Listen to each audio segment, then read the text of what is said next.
If you wake up in the middle of the night and you look across the street and your best friend's home is on fire,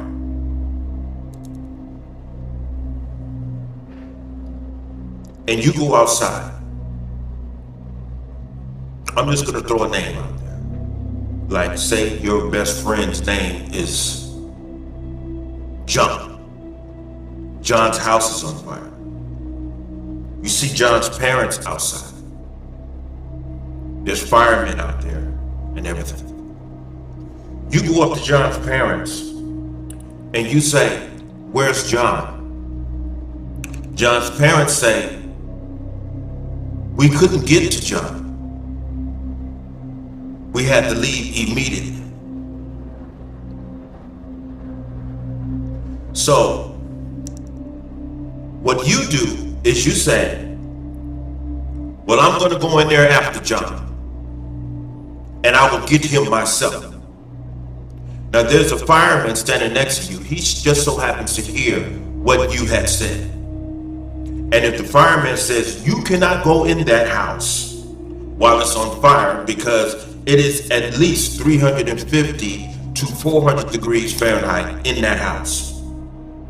So you say, "Well, I'm going to think positive. I'm going to go in that house and I'm going to get my friend John out of that house in spite of what you just told me." So you go in the house with your positive thinking. And what is going to be waiting for you is 350 to 400 degrees Fahrenheit. And no matter how positive you think, that temperature is not going to decrease. And guess what's going to happen to you? You are going to meet the same fate as your best friend.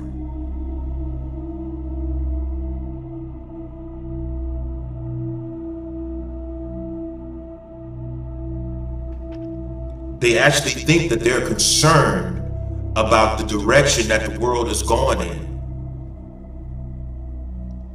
But at the same time, they're denying the direction that the world is going in by saying someone in there who is being realistic about the direction that the world is going in, and the world is going into a dark place, they perceive that as negative. That's negative. That's negative thinking. They fail to realize that the person who is speaking realistically, that the world is going into darkness, which is a negative, they want to attack the person who is thinking realistically as a negative human being.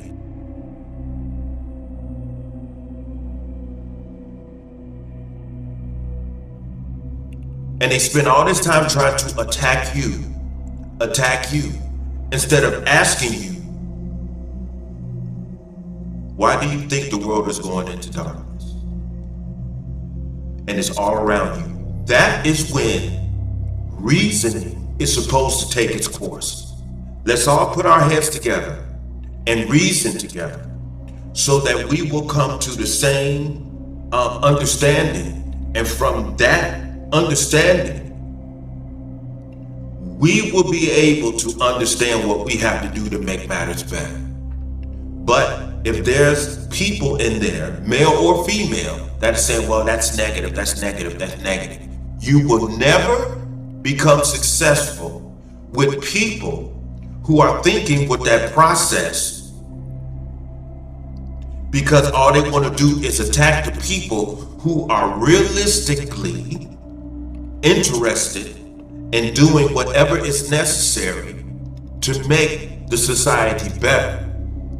And the only way that you are going to be able to make the society together, you have to be realistic on where the society and what direction the society is going. All of your positive thinking is not going to work, is not going to make the world turn around.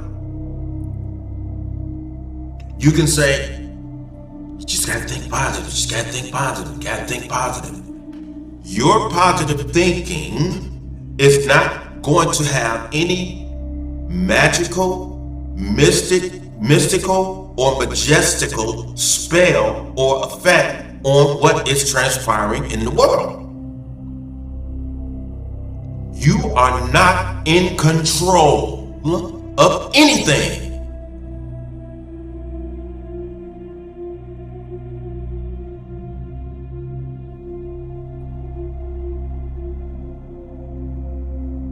Your method of thinking based upon your desires means absolutely nothing. You have to see everything realistically. You have to say, look, the world's going into darkness. And when everyone agrees, without any of these preperceptions of trying to determine if what someone says is positive or negative, and everyone agrees that yes, the world is going into darkness. It is. The direction that it's going in is not good. So what are we going to do about it?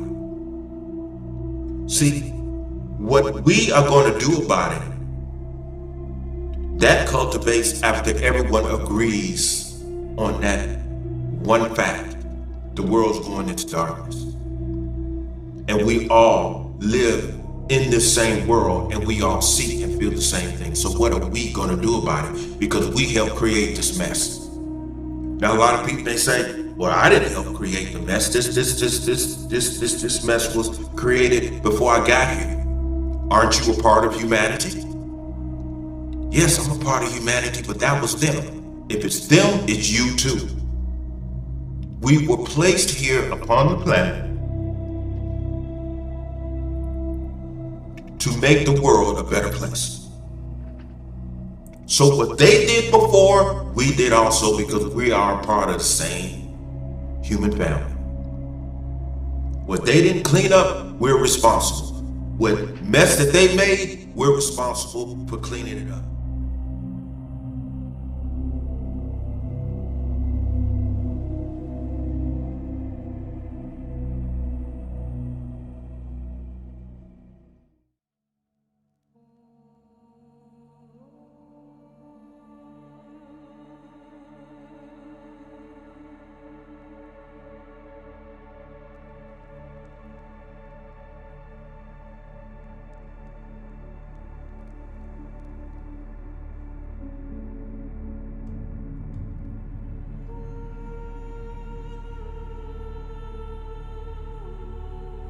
As I suspected, I was invited back to the meeting that I spoke of in my previous video, referring to attending the meeting of when we were discussing the world going into darkness. And the woman in there started talking the positive and negative energy doctrine. Brother Walter has sent her the link to my previous video, and she watched it. And so she told Brother Walter, are you able to invite him back? And he said, yes, I'm pretty sure he'll come if I asked him to come. Because when you're brothers with someone, he may not be a biological brother, but spiritually, if your brother asks you or invite you to a meeting, it's only proper that you go. Even if you have some inside conflicts like I had tonight before I ventured down there. And he spoke on that. He said, Brother David, I know how you feel and how you felt about the previous meeting, but he had explained to me that I won't mention her name, but the sister who had attacked you, I sent her a link to your previous video, and she said that she understands exactly what you were talking about, and it's just some things that she wants to ask you about so that she can get a clearer understanding. So, would you mind coming? And so I told him, yes, I'll come. Now, whenever I'm in a situation like that, or anyone who was in the circumstances like that, humility is key. I've seen so many brothers who are boastful and their egos swell because they are going to be the person that people are going to be asking the questions. And so they stand there, they walk in like they're Mr. Know-it-all, because people are going to be asking them questions about some information that they previously distributed. So humility is key. Number one, humility is necessary. So I didn't go down there with that in mind, like I'm the guy who's going to be explaining things to people. I didn't go down there with in mind of being a teacher or even an explainer. I'm just a human being who has a desire to be understood, just like any other human being. Just like her, she has the desire to understand me, and I have the interest of being understood. So with that, humility is key. So when you do go down there, you walk in humility and not boasting like you're a teacher and all of the things that I mentioned. So once I got down there, she came up and she shook my hand and she said, I apologize if I offended you. She said, because I have a tendency of becoming very aggressive when I don't understand something. And I just told her,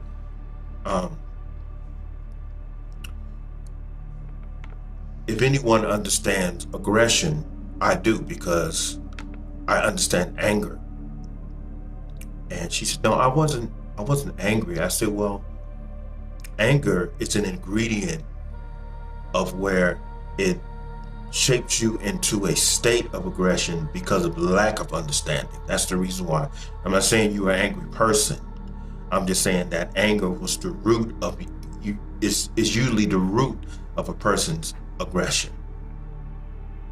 And so she understood that.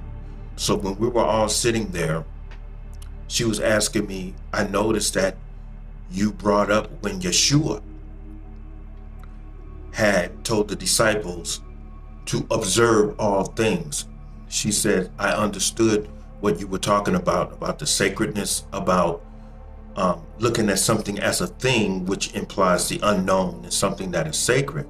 She said, but what I didn't catch was the whole principle of and function and method of observation. And I told her, as I mentioned in this video, to where when you go back to the book of Genesis, of how the Creator had brought all of the creatures of the earth before Adam, if you notice, God never told Adam the names of any of the creatures. He just brought these creatures in front of Adam. And Adam observed the creatures, and he observed the function of the creatures and their nature of it. And so when he observed these creatures, he didn't have in his mind, well, what is this? This looks like a this looks like a that, because he didn't have the knowledge of anything upon the earth to be able to compare one creature to the other. He stood there and he observed the nature and the function of the creatures. And that way, with his gift of wisdom and intelligence from the Creator, he was able to determine what these creatures were, therefore, based upon their functions and their purpose and everything, he was able to name these creatures what they were and what they are by way of observation.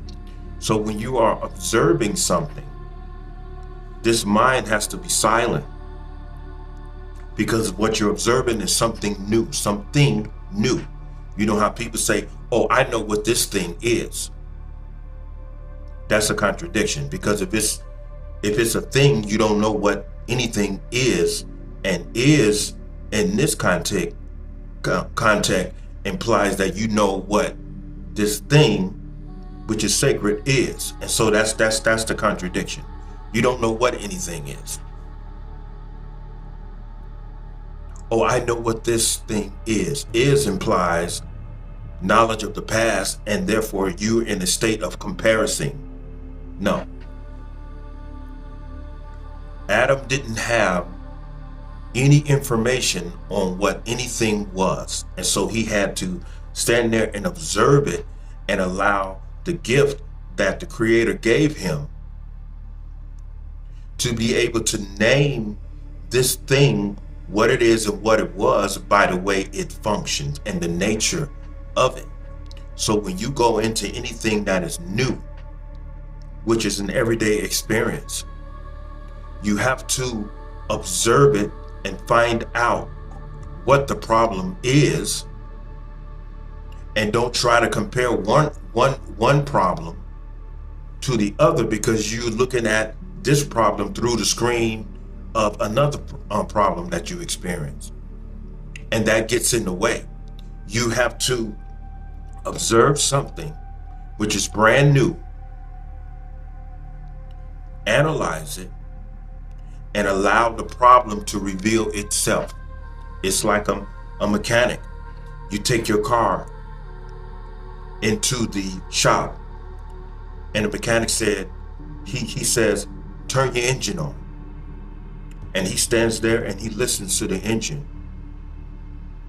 And this mechanic can be able to determine what the problem is by way of observing the engine sounds and all of these things. Now, people may say, well, it's only because he has the knowledge of the engine and he has knowledge of being a mechanic, but he still doesn't know exactly what's causing the problem of your car, which is the sacred. And so for him to listen to the engine, and the engine gives a certain sound or a certain function, he's able to determine what could be the problem with your vehicle. This is how we have to observe each other as human beings. That's why I was telling a brother who I used to work with, you can't condemn these people until you get to know them. You have to get to know them. You have to talk to them. You have to communicate with them. You can't say, well, I'm going to bring them the word. You already think you understand what the problem is, so you've already condemned this person. And so I'm going to preach the word of God to these people. You need to get to know the people. You need to get to know them, talk to them, ask them questions, get to know them, find out how they got in that condition. And as you're listening, and if you're listening to them, the Creator is going to give you insight on what information to give these people in terms of counseling. But if you can't get past these people who are alcoholics, drug addicts, prostitutes, if you can't get past the wrongdoing of what they're doing, and if you condemn these people as negative, you will never be able to help them resolve their problems. You're going to always condemn oh, that's negative. Oh, he drinks, so that's negative. Oh, she's selling her body. she's a negative human being. Oh, he sells drugs. He used drugs. You quickly condemn people as negative. What they're doing is negative, but you don't condemn the human being along with whatever vice has them captive. That is negative. Simply because of what they're doing is perceived by you as negative, and it is because it's destroying them. The problem with the new wave community is they condemn the human being along with what has them captive. That's just one of the reasons why I detest anyone with that state of mind. Oh, he or she's a negative human being. Positive vibes only. Positive vibes only. As I said before, you don't want a challenge. You don't want to be challenged. You just want positive things, things that you agree with. Things that, oh yeah, I agree with that, so I'll, well, if you agree with it, then there's no room for learning. You can't learn anything that you've already come to agree with, something familiar based upon the knowledge of the past. Everything is energy, everything is energy, but look at the way that you treat people. Look at the way that you put people down. Look at the way that you treat people. If everything is energy, are you looking at the way you treat people? When it all boils down to it, whether you read a Bible, whether you read a Quran, a Talmud, whatever religious book or spiritual book, which is a contradiction. Because when you're spiritual, you have been risen to a higher level of being which surpasses mere knowledge. But that's a whole nother video. But the whole thing is, in spite of what you say, you believe, and what you come to know through these books, through these religions, through these philosophies, how you treat other human beings reveals if those religions, if those philosophies, if those doctrines have any merit. If you mistreat people, if you condemn people, everything that you claim you know means nothing. You see the way that the church condemned Mary Magdalene. They told Yeshua, you know what type of woman this is. And before he said that, he said, get out of here, woman. This is not a place for you. It took his presence to be there for Mary Magdalene to get exactly what she needed in order to transform her life. A man who was a spiritual man, not a religious man. See, religious doctrine condemns. New wave doctrine condemns. And if you look at the laws of Moses, you would think that when Moses went up to Mount Sinai and he was supposedly got the law straight from God itself. He said, thou shalt not kill. Moses comes down. He saw the people who were victimized by the culture of Europe. They just got out of Europe. What do you expect? They just got out of Egypt. What do you expect? Same thing. They're out there in the desert. They're hungry. They're frustrated. They're afraid. They're scared. You've been up in the mountain for 40 days and 40 nights. No one knows where you are. They feel abandoned. They're afraid. So they revert back to all of the cultures and the traditions that they picked up while they were so-called suffering in Egypt. And so you bring down this law. And one of them says, thou shalt not kill. So he comes down. He said, all who are going to follow me, come to me. Everybody came up there. Everybody except 3,000 people. 3,000 people. The 3,000 people that didn't come with Moses. Moses told the Levite priests to slaughter them, to kill them. And some of the people who the Levite priest killed, some of those were their own family members. If you're ever in London, England, and if you're ever in India, the Dharamsala, India, read up. Or if you're able to get this information here, research it.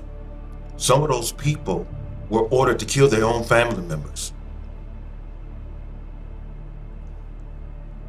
Now here I am, I'm observing this. Now you just got this law from God that says thou shalt not kill. But then you come down here and you get displeased and therefore frustrated and therefore angry. And you get in this mentality of condemning these people as negative. And so you tell the Levite priests to go against what God told you not to do, which is to kill. 3,000 people lost their lives when Moses ordered the Levite priests to kill them. As time went on, some of the Levite priests were grieved because of what they were told to do after God told Moses, thou shalt not kill. So what did Moses do? He sent those Levite priests who were suffering, as you might as well say, stress syndrome, 7 miles outside of camp, away from everyone, so they'll be able to be counseled and deal with what they did. Well, look, if what you told them to do was so correct, then why are these men grieved? To the degree they had to leave where they were.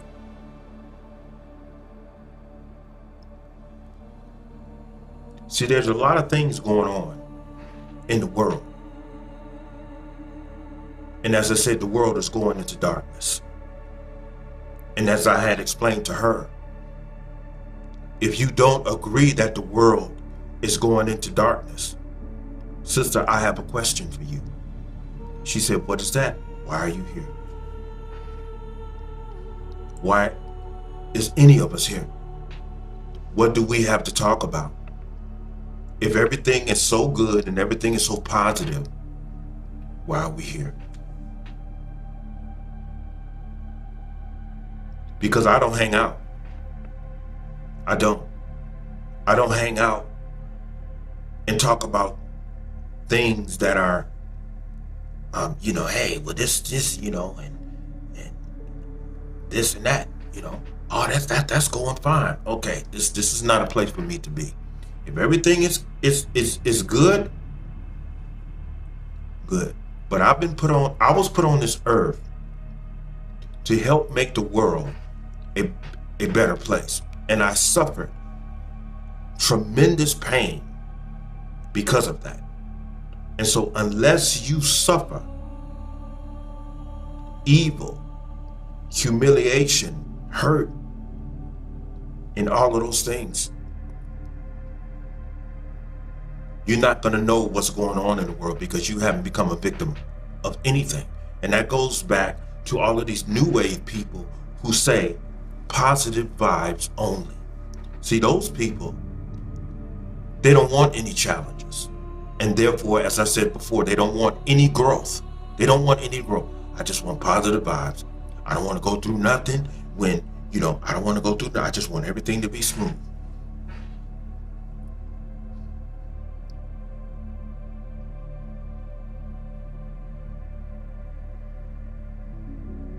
That's not what life is all about. Life is about challenges. Of course, you have a period of rest. so that you can take in everything that you've learned, and you have a period of where you're moving forwards, even after you've been given some information, and you're going to come upon some experiences that's going to give you clarity based upon the information that you had accumulated. And the only way that clarity comes, you have to experience hardships so that you will know why Yeshua said certain things. But people with this new wave doctrine, they don't want any challenges. They just want positive vibes only, positive energy only, positive, positive, positive. And they reject negative. No negative energy, no negative. When the dual component to negative is positive. But you just want the positive and the positive only. And you're not going to get the positive only because the negative is the dual component of the of the positive. And because of the negative, you don't know what the positive is. So they're related to one another, and they give each other identity and purpose. So what do? You move forward and you walk in humility and love. And you make the world a better place to live. And it's like Yeshua has said, the kingdom of heaven is within you. Now, if the kingdom of heaven that is within you, if that place, and it is order, resolution, resolve. And if you allow that to flourish, you're able to move forward without the perception of seeing things as positive or negative. You're just moving forward, and you are allowing the Spirit of God to guide you by way of your intelligence and your wisdom, and everything will be made sense and therefore clarity, and you'll be able to move forward. And you won't be held back by doctrines that's saying, oh, that's negative. I don't want anything to do with that because that's negative energy. And then you look around and you wonder why the world is going to hell. It's because of that state of mind.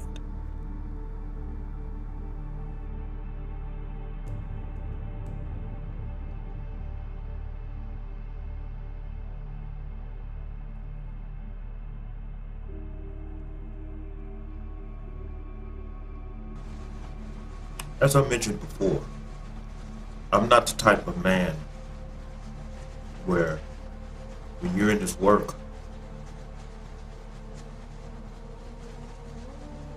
I'm not the type of servant that sits around and celebrate that things are going good. It's good, that you're able to celebrate. But those are small things, to my understanding. Through my life experience, I've seen a whole lot of things. I've seen a whole lot of bad things, I've seen a whole lot of terrible things, and I've seen a whole lot of good things come out of those terrible things that transpire. And therefore, I understand that the reason why things become better is because those problems were never negated. I've seen a whole lot of people when I was coming up in Chicago, instead of dealing with their problems, they ran from their problems by way of drinking, smoking, alcohol, disco clubs, there was even songs,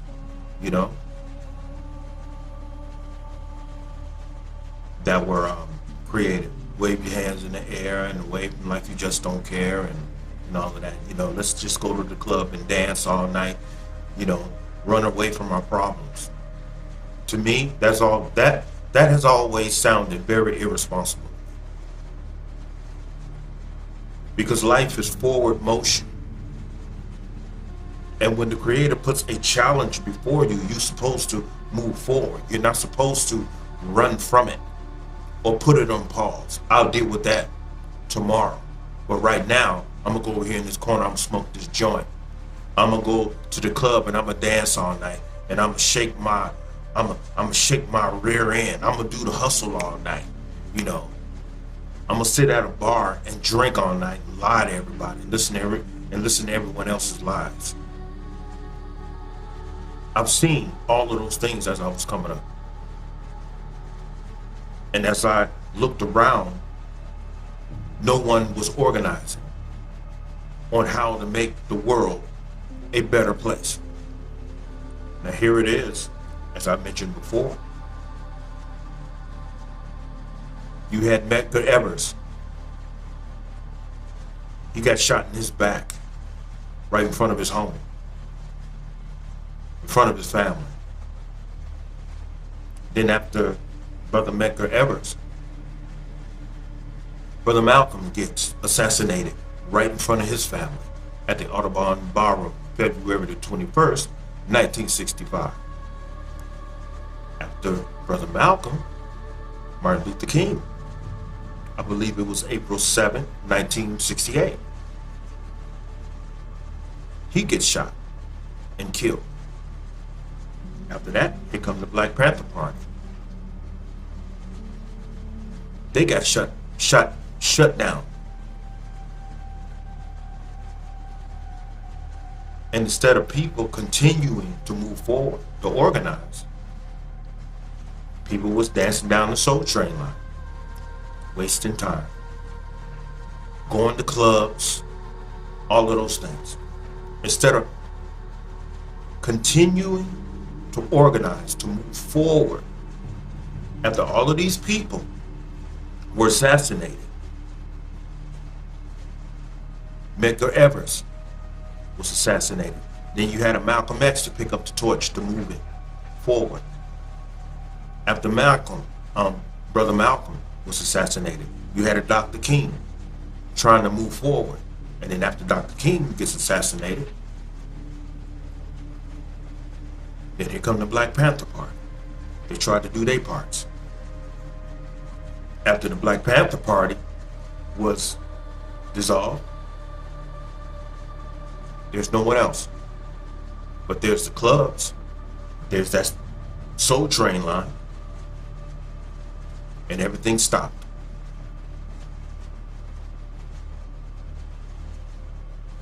Now here it is, 1974. I observed a serious moral shift into darkness. As I saw my mother and my uncles and all of them started experimenting with drugs and going to the clubs and everything. Not only them, but I saw a lot of people in my neighborhood started going in that direction. And until this day, their minds are messed up and you don't even know who you're talking to on the phone no more. Somebody's voice is totally foreign to you right now, and you got two older brothers that are still around you and look at you, listen to you. But I'll eventually get around to that. But here it is. Here we are this day. Hip hop generation was created by the elders. And these are the same people who created the atmosphere in which gave birth to the hip hop community. And yet still they say they hate hip hop. That sounds like Victor Frankenstein saying that he hates Frankenstein. Now the hip hop generation has filtered into all type of black culture, and you look at black culture today. It's a mess. It's a mess. And with all of these things going on, the community has no time for anything new wave, because it is so much things going on that are immoral in the community. You do not need to be a part of any doctrine that says that's negative. That's negative. Nope, that's negative energy. That's negative energy. And you wonder why the world is consistently going into darkness. Because no one wants to deal with anything anymore. No one wants to move forward anymore. Now these two perceptions are ruling society. Positive and negative. Positive and negative. Nope, that's negative. I want something positive. And this whole positive thing is nothing but a point of view. So that's negative. So nothing is getting any better. Because when somebody perceives something as negative, instead of them moving forward to try to understand exactly why it is such, they condemn it instead of trying to resolve it. And the reason why they condemn it instead of trying to resolve it is because they claim to be so positive, and all they want is positive vibes. Positive vibes only. So this is the reason why this mindset that is ruling the world this day, which is the new wave, a way of thinking, that's one of the reasons why it's so dangerous. The world is going into darkness. And humanity has become too inhumane to try to do something about it. And unless this state of mind is negated and forgotten, things are not going to get better. And that was my point.